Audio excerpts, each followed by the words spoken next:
Gabriela Montaño fue presidenta del Senado boliviano hasta el año pasado.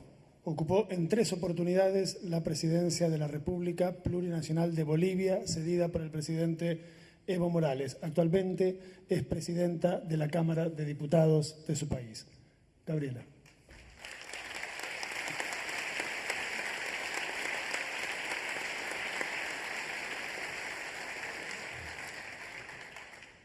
Muy buenas tardes ya a todos, a todas.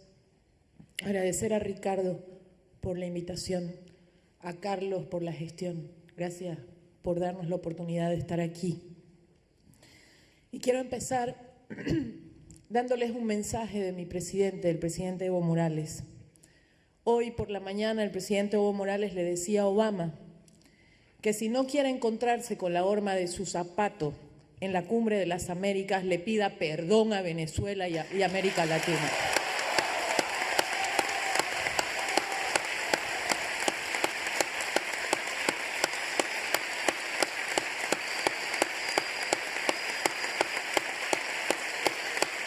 Pero no solamente...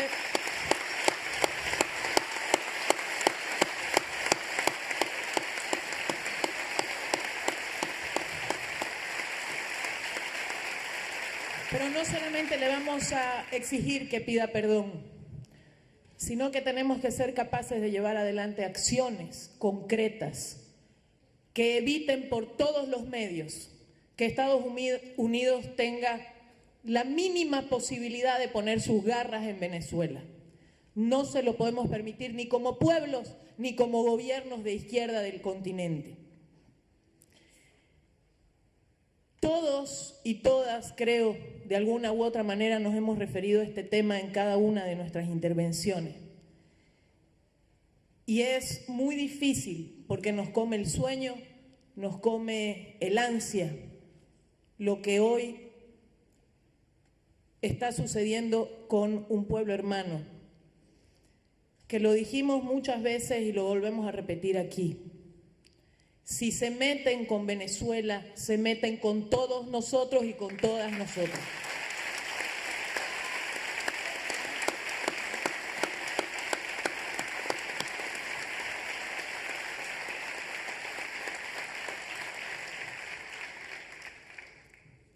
Yo quisiera empezar mi exposición, aunque me siento una infiltrada en este foro, porque yo no soy mucho del área académica, soy más del área política, pero creo que algunas ideas desordenadas podré aportar. La tradición popular en Bolivia venía de la mano de los sectores obreros, mineros, si estamos hablando de esa tradición de izquierda. Y de repente, en el escenario empieza a ingresar una nueva izquierda, unos nuevos movimientos sociales que tenían una vanguardia fundamentalmente en los más relegados de la historia de Bolivia, el movimiento indígena campesino. Ese movimiento indígena campesino irrumpe en el escenario político boliviano y plantea algunas propuestas que para la mayoría de quienes proveníamos de la izquierda clásica no entendíamos muy bien. Se empezó a hablar de asamblea constituyente, se empezó a hablar de un término que entendíamos un poco mejor, que era nacionalización de los hidrocarburos. Y nosotros decíamos, asamblea constituyente, cambiar la Constitución. ¿Acaso cambiar la Constitución o cambiar las leyes es algo revolucionario? No era el problema de los medios de producción, no era... Y de repente decíamos, ¿por qué cambiar la Constitución? Y algunos compañeros desde los pueblos indígenas nos daban una respuesta muy simple. Y nos decían, porque cada vez que planteamos un derecho, nos dicen que no está en la Constitución. porque cada vez que planteamos una necesidad nos dicen que no está en la ley. Entonces habrá que cambiar la Constitución. Y ahí fuimos dándole un sentido distinto a la Constitución, a las leyes. La Constitución en ese momento se convirtió en un verdadero nuevo pacto social, un nuevo pacto político. Y claro, ahí algunos izquierdistas con formación clásica como yo empezamos a entender por qué sí era revolucionario cambiar la Constitución. Y empezamos a encontrar caminos por donde el planteamiento de nacionalización de los hidrocarburos, el planteamiento de asamblea constituyente, iba fusionando a esas fuerzas políticas, a esas organizaciones sociales de la tradición popular de Bolivia de los años anteriores con estos nuevos movimientos sociales.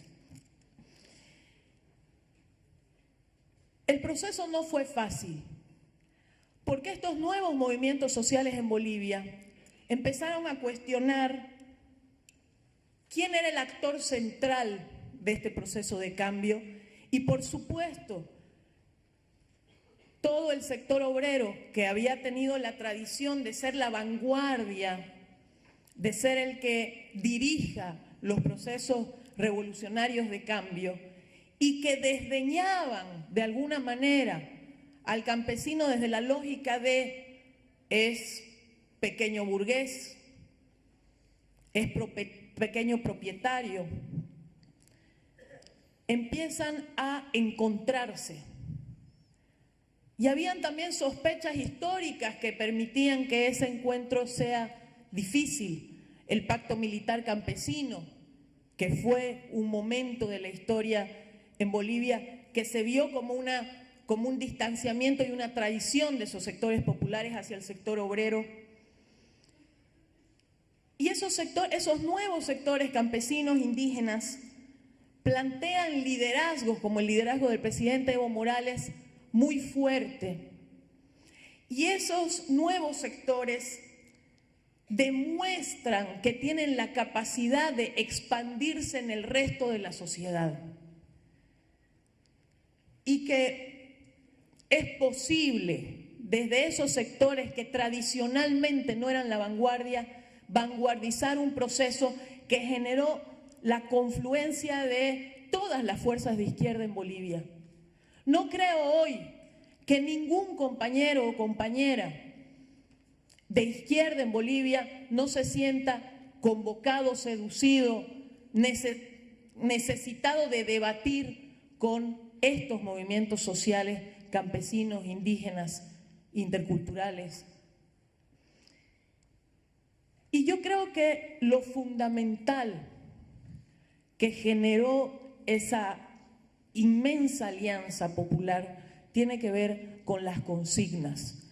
Las consignas no estaban centradas solamente en las necesidades particulares del sector campesino, sino que incluían las necesidades de todos y todas. ¿Para qué queremos nacionalizar? ¿Para qué queremos recuperar nuestros recursos naturales? Para volver a controlar el corazón económico en Bolivia. Para eso queremos nacionalizar, para que esos recursos les sirvan para todos y todas, para redistribuir. Y entonces el resto de la población ya no miraba a esa vanguardia campesina como algo ajeno, sino era su propio interés el que había sido cooptado, enamorado, conquistado.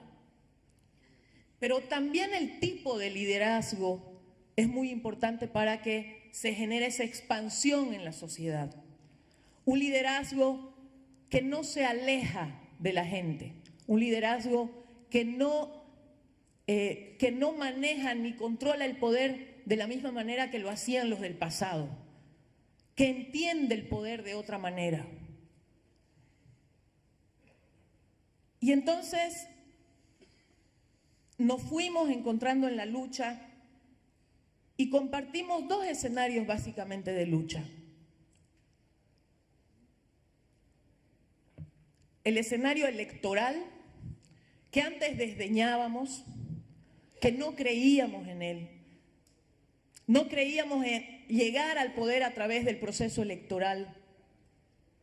Hoy estamos seguros de que es un arma que solo puede jugar a nuestro favor, porque ellos no van a ganar elecciones nunca más en nuestros países.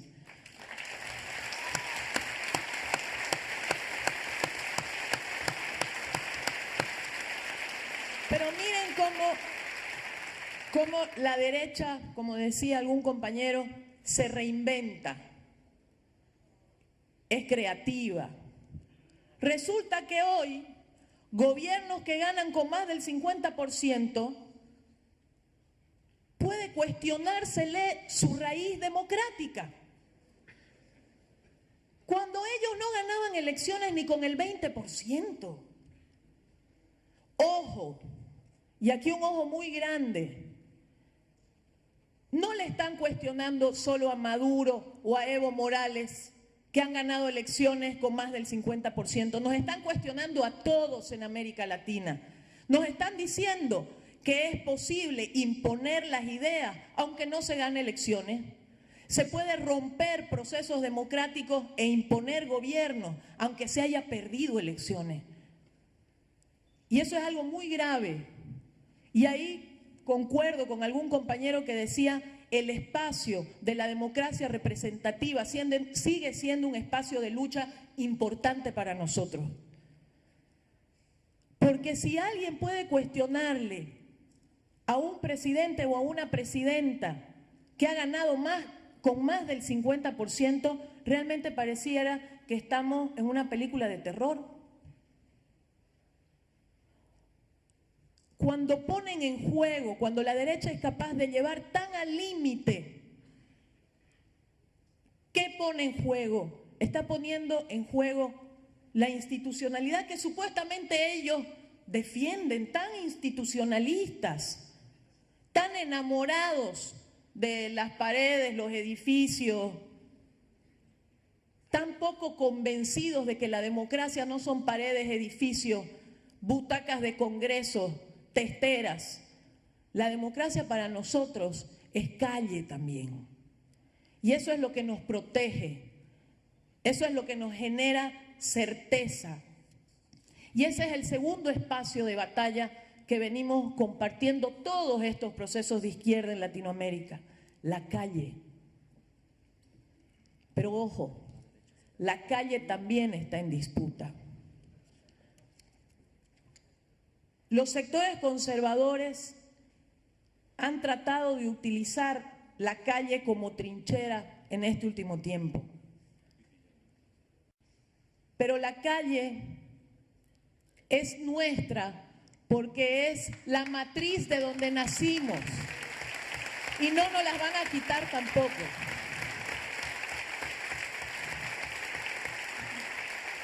La calle es ese enorme útero donde cada uno de nosotros nacimos, donde nacieron nuestros gobiernos.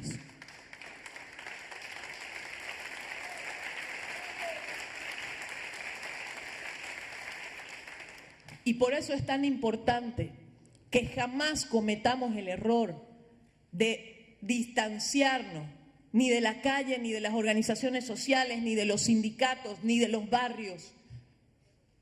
Porque en ese momento estaríamos abriendo la puerta para que la derecha efectivamente intente quitarnos la calle. Y no lo podemos hacer. El día de ayer, mi vicepresidente, el compañero Álvaro, decía que la combinación ideal es esa combinación entre calle, elección, elección, calle. Y no pueden separarse. No podemos dejar de gobernar con la gente, no podemos correr ese riesgo. Esa certeza la tenemos que tener tan presente como tenemos presente que tenemos que ganar elecciones. No nos podemos dejar cuestionar. Hoy, compañeros, miren cómo son las cosas que a veces nos dejamos convencer por CNN, que resulta que si alguno de nuestros presidentes saca 48%, no había sido ya tan legítimo. Si en alguna municipalidad o en alguna elección a gobernación, etcétera, sacamos 46%, ven, está a punto de caerse este gobierno. ¿Sí o no? Y esa tensión la incluimos inclusive nosotros en nuestros discursos.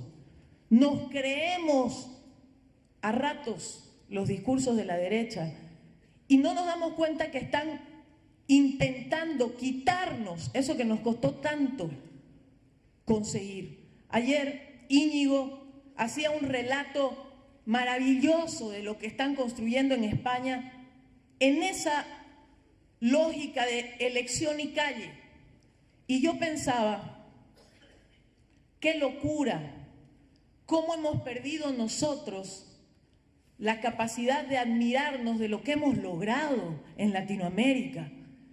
¿Cómo nos van a quitar a estas alturas el respeto por lo que acabamos de vivir y pasar? No podemos permitir eso, compañeros y compañeras.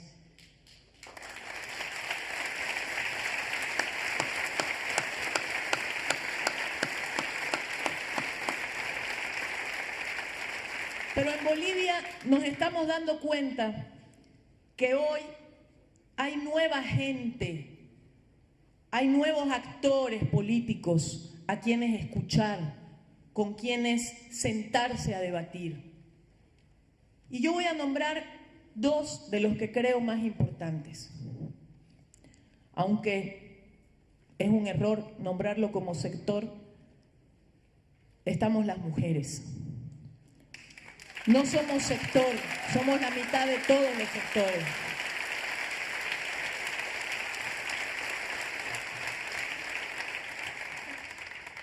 Pero tenemos que tener conciencia las mujeres que hubiera sido imposible que nos hubieran permitido irrumpir en el escenario político colectivamente como lo hemos hecho hoy en nuestros países si no hubiera procesos de cambio y procesos revolucionarios en nuestros países. Hoy Bolivia en la Cámara de Diputados tiene más del 50% de mujeres, pero esto no lo íbamos a hacer sola.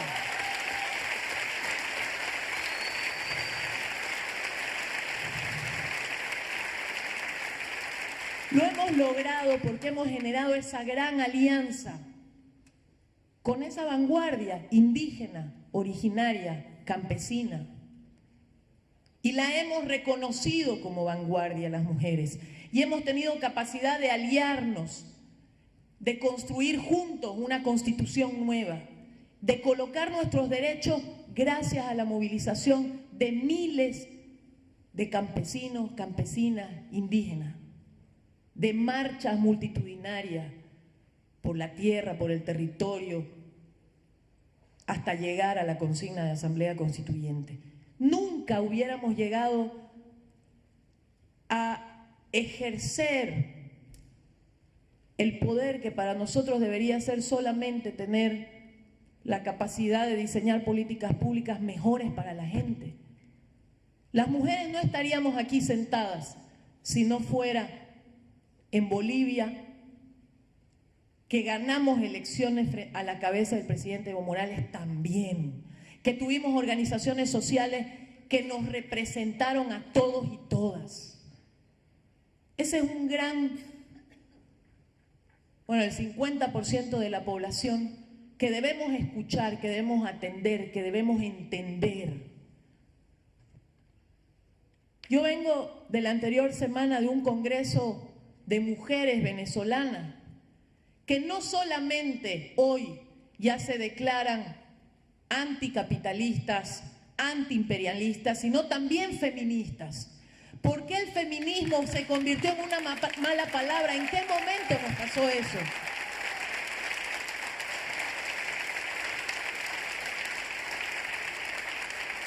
¿En qué momento permitimos que nos cambien el feminismo por género, por palabritas más light?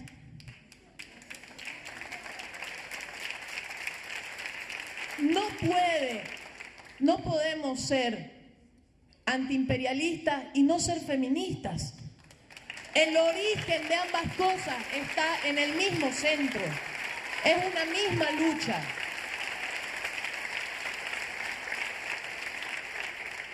Por eso Chávez seguramente en algún momento se declaró feminista y por eso Evo hace algunas semanas hizo lo mismo. Yo creo, además,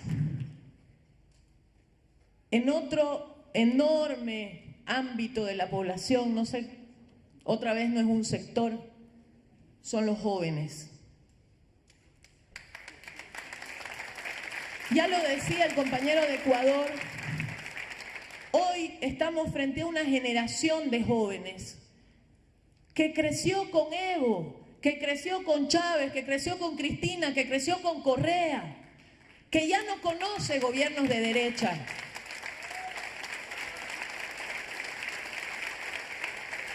Entonces, debemos preocuparnos, ocuparnos, los que nos decimos revolucionarios y de izquierda, de qué vamos a hacer juntos con esos jóvenes. Porque no podemos creer, y aquí tengo una autocrítica y crítica, no podemos creer que atender a los jóvenes, que generar acciones con los jóvenes, lo hacemos solamente porque son jóvenes, porque es un problema etario. No, no, no, no, no. Debemos tener claro que si la juventud le importa estos procesos, es porque nosotros no los vemos como elementos que van a ir a engrosar el mercado y el consumo. Nosotros los vemos como energía creativa, como quienes van a impulsar la posibilidad de encontrar nuevas salidas y nuevas respuestas a la producción sin la destrucción. Van a ser quienes van a generar, los necesitamos para generar respuestas creativas. Somos gobierno, ¿cómo no vamos a necesitar a los jóvenes para gobernar?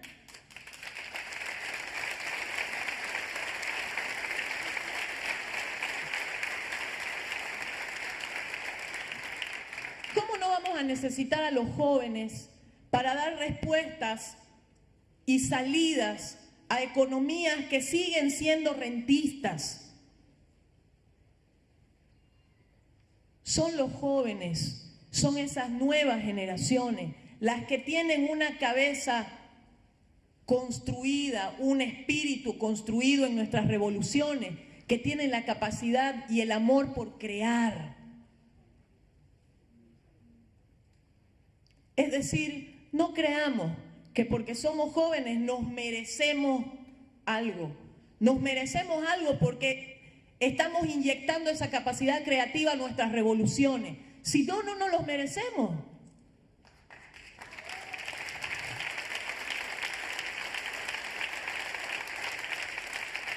Si no estamos inventando y creando para aportarle a Cristina, a Evo, a Maduro, a Correa, nuevas respuestas, entonces no nos merecemos. Tenemos que ser capaces, nosotros, quienes estamos en gobierno, quienes estamos desde las organizaciones sociales, de generar espacios específicos para jóvenes, pero también una cosa que nunca debemos olvidarnos, porque la derecha ahí, en los años 90, nos generó una gran fractura. También deben haber espacios intergeneracionales.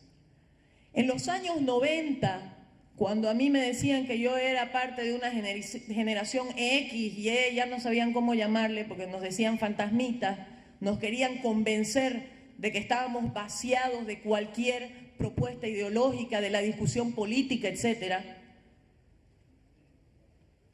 Yo creo que una de las razones más importantes por las que se generó ese vaciamiento fue porque no hubo la capacidad de interconexión generacional entre quienes habían vivido los años 60, 70 en las calles, etcétera, y nosotros. Se desconectó. No debemos cometer ese error. Tenemos que tener la capacidad también, por lo tanto, de generar espacios intergeneracionales donde quienes vivimos, Agoni Sánchez de Lozada, bueno, no voy a decir vivimos, morimos o sufrimos, es más fácil decir, Agoni Sánchez de Lozada, Menem, etcétera, podamos transmitir que eso existió, que no fue un sueño o una película, existió, destruyó vidas, destruyó países, destruyó organizaciones, fragmentó nuestras organizaciones, nuestros partidos, destruyó la posibilidad de integrarnos en la izquierda. Y eso, ¿quién nos los puede contar si no es el que lo vivió, la que lo vivió? A veces creemos que ya no es necesario hablar de dictaduras militares porque ya no va a ser esa la forma. Pero si se pierde esos hilos de contacto entre generación y generación, probablemente estemos dando paso a una generación X, Y o Z dentro de 10 años. Y eso no, ese lujo no nos lo podemos dar los gobiernos revolucionarios y las izquierdas en Latinoamérica.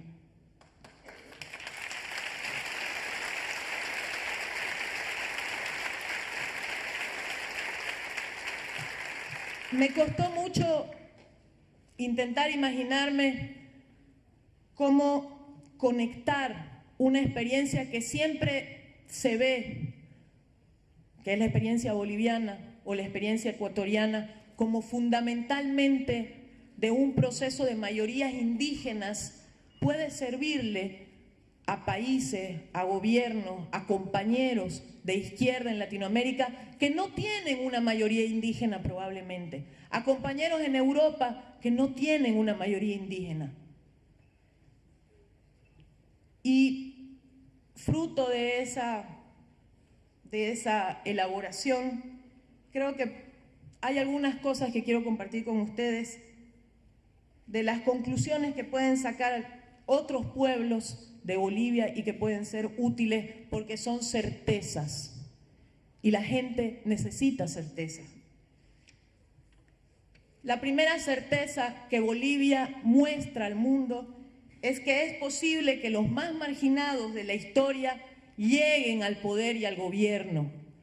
Pero no solamente es posible que lleguen al poder y al gobierno, como lo hizo Evo Morales, como lo hizo la vanguardia indígena campesina, sino es posible que los marginales del pasado gobiernen bien y puedan gobernar para todos y para todas.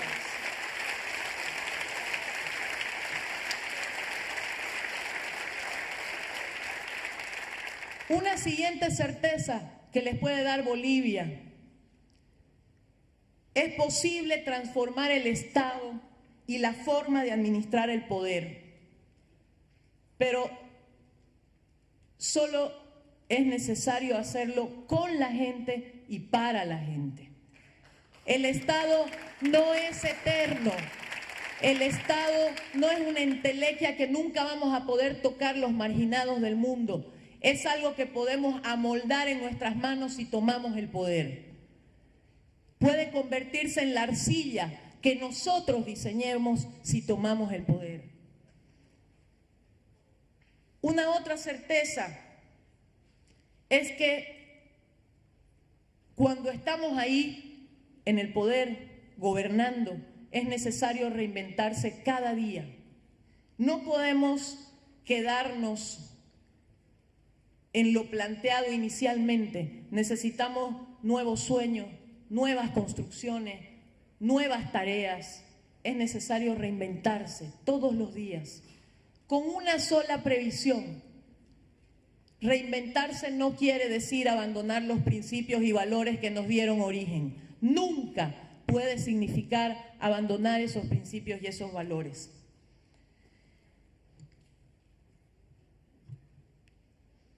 Esas certezas que Bolivia le da al mundo quizás le pueda servir a Podemos no como un calco en España. Tendrán que construir ellos su propio camino. Pero estas certezas demuestran que es posible, nada más. No importa cómo lo haga cada quien, pero nosotros podemos mostrarle al mundo que lo hicimos y que lo seguimos haciendo y que no vamos a parar hasta terminar estas tareas.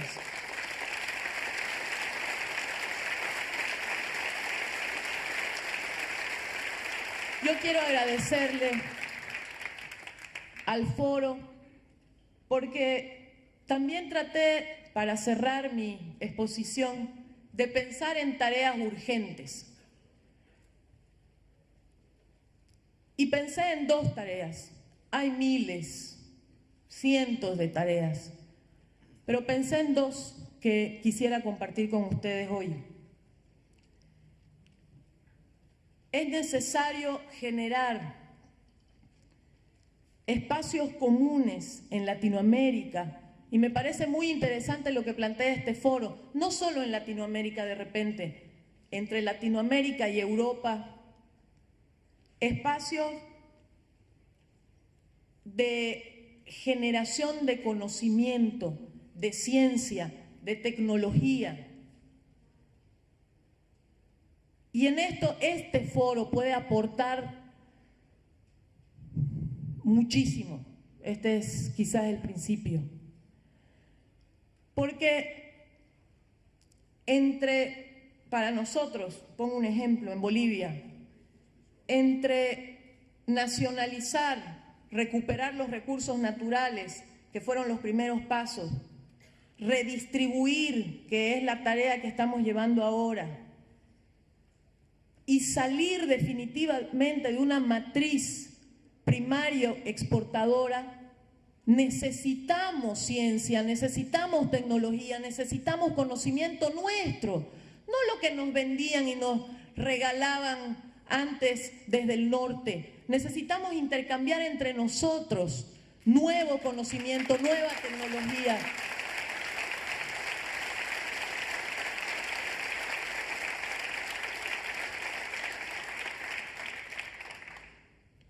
Y una segunda tarea es que necesitamos un espacio común de los jóvenes de izquierda en el continente.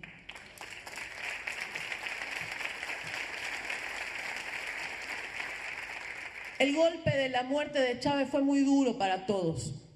Fue nuestro puntal en la integración. Y solo creo que hay una manera de combatir nuestras dificultades hoy en la integración. Y es que no solo se integren los gobiernos, sino se integren los pueblos, las organizaciones sociales, los jóvenes.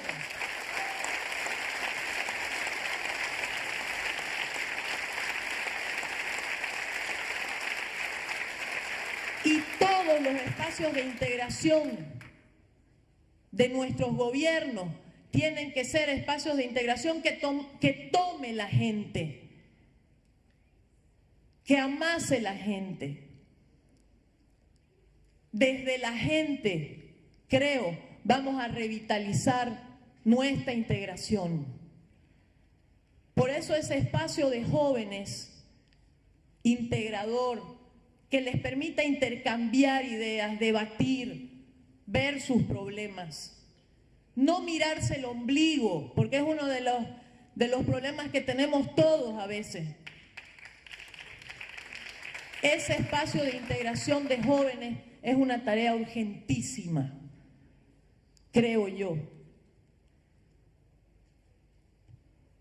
Probablemente ha sido un puñado de ideas desordenadas, pero las traigo con experiencia, con cariño a lo que estamos haciendo en Bolivia. Gracias.